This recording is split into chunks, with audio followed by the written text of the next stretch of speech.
இப்போது இந்த தடத்தை நிறுத்துவதாக இருந்தால் அது ஒரு இலகுவான விடயத்தில் அது தொடங்கப்பட முடியாது.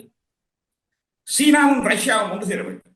இந்தியா இதில் எப்படித்தான் இருந்தாலும் இந்த பிரச்சனையில் தான் அணிசேரா நாடு என்கின்ற ஒரு நடுநிலையைத்தான் அப்போதும் மேற்கொண்டது. அதுதான் அவர்களுக்கு சேஃபரானது, பாதுகாப்பானது. ஆனால் இந்தியாவுடைய ஸ்ட்ராட்டஜிக் பார்ட்னர் அமெரிக்காவும் இஸ்ரேல் அந்த அடித்தள உறவை அவர்களுடன் பாதிக்க மாட்டேன், அதை வச்சுக் கொண்டிருந்தார். அதே போல ரஷ்யாவினுடைய அடித்தள உறவையும் இந்தியா பாதுகாக்கும், அதையும் வைத்திருப்பார். இதே ரஷ்யா அணிக்கோ அமெரிக்கா அணிக்கோ அல்ல ரஷ்யா சீனா சேர்ற அணிக்கோ இஸ்ரேல் அமெரிக்கா அணிக்கோ இந்தியா போகாது. ஆனால் இப்பொழுது நடைமுறையில் இந்த சூழலில் கையோங்கி இருக்கும் பின்னணியில் இந்தியா அமெரிக்க இஸ்ரேல் அணியைத்தான் சார்ந்தது. அதில் அவர்கள் தெளிவான நடைமுறையை கொண்டிருக்கிறார்கள். ஏனென்றால் இந்த உலகத்தில் விஞ்ஞானம் தொழில்நுட்பம் என்று 2 உலக அரசியல் உண்டு. அது மார்க்சியத்தை பல இடங்களில் கேள்விக்குள்ளாக்கி இருக்கிறது. மார்க்சியத்தின்படி தொழில்நுட்பம் இந்த உலகத்தை முன்னேற்றும் என்றும் அது சம்பந்தமான மிக தெளிவான கருத்தை மார்க்சியம் சொல்லி இருக்கிறது. அது விரப்போகிற யுகம் வரையும் அது சரி.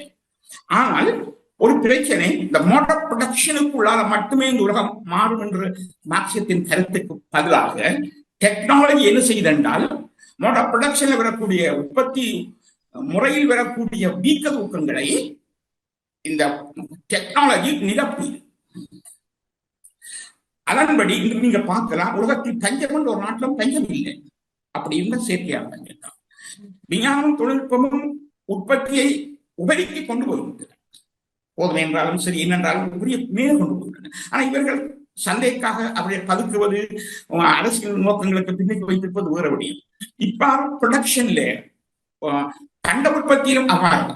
எனவே விஞ்ஞானம் தொழில்நுட்பம் இப்ப ஹைபிரிட் வந்த உடனே இன்னும் அபரிதமாக உணவுப் பொருட்கள் வெளியே வந்துள்ளன. இந்த பின்னணியில் விஞ்ஞானமும் தொழில்நுட்பமும் பெரிய பங்கு வகிக்கிறது.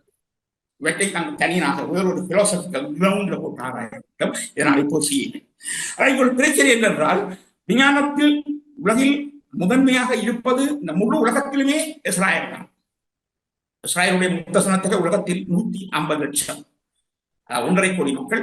இஸ்ராயலில் மட்டும் 64 லட்சம் மக்கள் வாழ்கிறார்கள். அமெரிக்காவில் 66 லட்சம் மக்கள் வாழ்கிறார்கள். மற்றது கனடாவிலும் பிரான்சிலும் மீதி 12 லட்சம் 9 லட்சம் 12 லட்சம் கனடாவில 9 லட்சம் அமெரிக்காவில, சாரி பிரான்சில, மற்ற சில